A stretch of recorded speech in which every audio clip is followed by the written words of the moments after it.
And one more thing అన్న, నీ నుంచి బాగా ఏం అబ్జర్వ్ చేశానంటే, ఒక ఫిల్మ్ అయిపోయిన తర్వాత నెక్స్ట్ నీ దగ్గర చాలా ఆపర్చునిటీస్ వస్తాయి. అందులో డెబ్యూటెంట్ డైరెక్టర్స్ అయితే ఇంకా చాలా ఎక్కువ మంది వస్తారు. బట్ అలా కాకుండా దీనికన్నా ఇంకొంచెం పెద్ద ఫిల్మ్ చేసుకోవాలి, నేను ఇంకొక స్టెప్ ఫ్రంట్‌కెళ్ళాలి అని ఆలోచిస్తాను. బట్ యాక్టర్‌గా వాట్ ఈస్ స్ట్రగుల్స్ అన్న? ఎందుకంటే ఆడియన్స్‌గా మేము ఏం చూడం.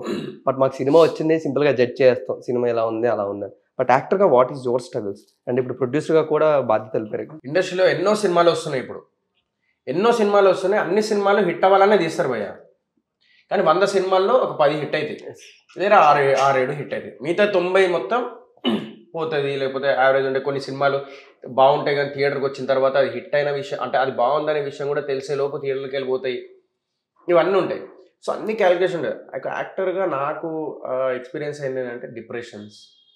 ఒక సినిమా మేము హిట్ అవ్వాలని చేస్తాం, ఆ సినిమా ఒకవేళ నో షో పడినప్పుడు, లేకపోతే థియేటర్లో జనాలు రానప్పుడు ఆ పెయిన్ ఎట్లుంటుందంటే 4 గోడల మధ్య ఏడుస్తూ ఉంటాం. ప్లస్ ఒక యాక్టర్ అనేటోడు లైక్, అండ్ అందులో నేను రియాలిటీ షో నుంచి వచ్చిన. ప్రతి ఇండస్ట్రీలో చిన్న స్క్రీన్ నుంచి వచ్చి స్టార్ అయిన వాళ్ళు ఉన్నారు.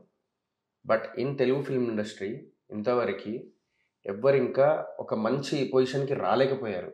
నాట్ ఈవెన్ మీ, నేను కూడా రాలేకపోయినా. ఇంకా నేను సక్సెస్ అవ్వాల్సింది చాలా ఉంది.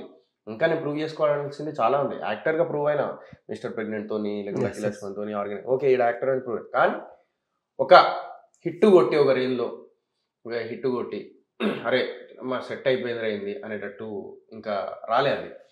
సో ఒక రియాలిటీ షో నుంచి వచ్చినా కాబట్టి నాకేంటంటే ఒక్కొక్కసారి అనిపిస్తుంది, నేను రియాలిటీ షోకి వెళ్ళినప్పుడు జనాలందరికీ ఒక రికగ్నైజేషన్ వచ్చింది, కానీ నా క్యారెక్టర్ అనేది కొంతమందికి ఇష్టం ఉంటుంది, కొంతమందికి ఇష్టం ఉండదు. ఆ ఇష్టం లేని వాళ్ళు కొంతమంది లైక్ ఒక 20%, 80% ఇష్టపడే వాళ్ళు ఉంటారు, 20% ఇష్టపడని వాళ్ళు ఉంటారు. ఆ ఇష్టపడని వాళ్ళు కమెంట్లు కానీ, లేకపోతే వాళ్ళు ఒక తీసిపడేయడం కానీ, ఇవన్నీ నేను తీసుకుంటూ ఉన్నా.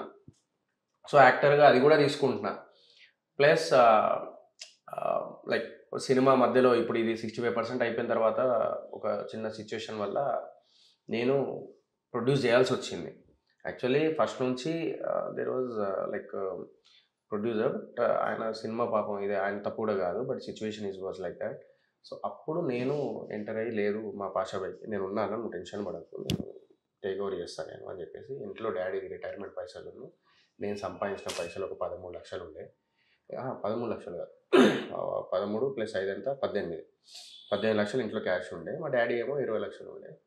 అవి తీసుకొని అది అడ్వాన్స్ ఇద్దాం ఇల్లుకి అని చెప్పేసి తీసుకొని అది ఇది చేసినాం. అది కట్ చేస్తే అది ఇంట్లో ఉండేసరికి నాకు ఎందుకో నేను ఇట్లా బెడ్ మీద పడుకొని ఉంటా, ఆ ముంగట్నే బీరువా, ఆ బీరువాలో పైసలు కనబడ్డాయి నాకు. అమ్మ ఈ టెన్షన్ ఏంద్రా బాయ్, పని చేద్దాం దీని అమ్మ జీతం 7 నుంచి అయితే సంపాదించినామో మళ్ళీ దానికే పెడదాం, అందులో ఏముంది, తప్పేముంది. నా సినిమా నన్ను నమ్మి ఒక ప్రొడ్యూసర్ డబ్బులు పెట్టినప్పుడు నేను ఆ ప్రొడ్యూసర్ని, ఆ డైరెక్టర్ని, సినిమాని ఇంకా నేనే నమ్మకపోతే నేనేం హీరోరా బాయ్ అని చెప్పేసి అనుకొని, నేను ఇంకా ఫోన్ చేసి ఐఎమ్ హియర్ చలో కానిద్దాం అని చెప్పేసి బ్యాలెన్స్ ఉన్న పేమెంట్లు కట్టేసి దెన్ షూటింగ్ స్టార్ట్ చేసినాం. సో నేను ఒక్కటే అనుకుంటా, ఓకే వచ్చినా ఓకే, రాకపోయినా కూడా మళ్ళీ స్క్రాచ్ నుంచి మొదలు పెడదాం, మళ్ళీ ఫస్ట్ నుంచి మొదలు పెడదాం. అయితే జీవితం అయితే ఆగదు కదా, 3 పూటలు తిండి లేకుండా అయితే లేము, బట్టలు లేకుండా అయితే లేము, ఇల్లు లేకుండా అయితే లేము. ఇల్లు అంటే రెంట్కి పైసలు అయితే వెళ్తాయి, ఎట్లా ఏదో ఇన్స్టాగ్రామ్లలో అవి ఇవి ఏదో యాడ్స్ చేసుకుంటూ. సో అట్లా అనుకొని నేను మొత్తం పెట్టేసిన. పాషాబాయ్ కూడా పాపం ఆయన ఫుల్ ఇప్పటికి కూడా పాపం ఆయన కూడా చాలా కష్టపడి డబ్బులు తీసుకురావడం, పబ్లిసిటీ చిన్న చిన్నగా పెట్టడము, సినిమా కంప్లీట్ చేయడము, సో ఫైనాన్స్ క్లియర్ చేయడము. సో పెద్ద బిగ్ థింగ్ ఏంటంటే ఫైనాన్స్ తీసుకున్నాడు అనమాట మా పాత ప్రొడ్యూసర్. అదే ఇవాట్ ద ఫైనాన్స్ అది క్లియర్ చేసేసి మొత్తం ల్యాబ్లోకి వెళ్ళి అది క్లియర్ చేసుకొని, ఆ మామిడి శ్రీనివాస్ అన్న అయితే బాగా హెల్ప్ చేసిండు మాకు ఫైనాన్స్ ఎదుగుతాం చాలా. పాపం ఆయన కూడా మమ్మల్ని నమ్మి లేదు మీరు టెన్షన్ పడకండి నేనున్నాను అని చెప్పేసి ఆయన కూడా చాలా ఇదిగా ఉంది. ఆయన ఓటీటీ మొత్తం ఆయనకి అప్పచెప్పేసి క్లియర్ చేసేసి దెన్ ఇంకేమో. So this is what happened with the film. ఇన్ని ఉంటాయి.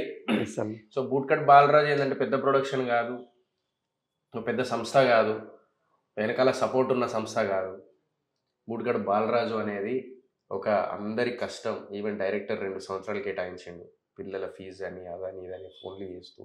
ఆయన కూడా ఎంత కష్టపడ్డాడో మాకు తెలుసు. మేము ఎన్నిసార్లు కింద మీద పడి ఎట్లా చేద్దాం ఏంది అని చెప్పేసి ఎంతమంది ఎంప్లాయీస్కి మేము ఇచ్చినాం మాకు తెలుసు. సో మేము ఒక సినిమా అనేది 100 మంది పని చేస్తా, 100 మందికి మేము ఒక ప్రొడ్యూసర్గా మేము బాధ్యత తీసుకోవాలి, వాళ్ళ ఫ్యామిలీ మెంబర్స్ కానీ అదంతా. So that is what we did from our side. Great అండి.